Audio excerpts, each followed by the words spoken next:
விட, ஆசீர்வாதத்தை விட, பாதுகாப்பை விட, உயர்வை விட, எல்லாவற்றை விட எனக்கு உங்க மேலதான் ஆசை.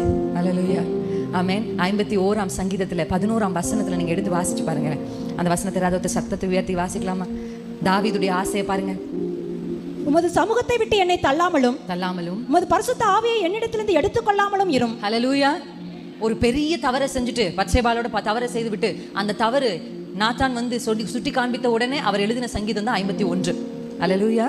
இந்த 51ஆம் சங்கீதத்தில் அவர் சொல்ற விஷயம், அவர் ராஜாவா தான் இருக்கிறார், அவர்கிட்ட எல்லாமே இருக்கு. கர்த்தர் உடனே அவர் தவறு செய்த உடனே என்ன பண்ணல, அவர் ராஜபாரத்தை அவர் இடத்துல இருந்து வாங்கல. ஆனா தாவீது ஒரு வார்த்தையை சொல்றாரப்பா, உங்க சமூகத்தை விட்டு மட்டும் என்ன தள்ளிடாதீங்க, உங்க பிரசன்னத்தை மட்டும் என்ன பண்ணிடாதீங்க, என்னை விட்டு எடுத்துறாதீங்கப்பா.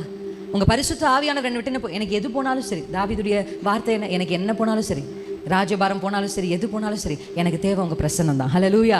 தேவ பிரசன்னத்தை முக்கியப்படுத்துகிற ஒவ்வொருவருடைய வீட்டிலும், ஒவ்வொருடைய குடும்பத்திலும், ஒவ்வொருடைய வாழ்க்கையிலும் கர்த்தருடைய ஆசீர்வாதம் வந்து தங்கும். எத்தனை பேர் நம்புறீங்க? ஹல்லேலூயா, ஆமென்.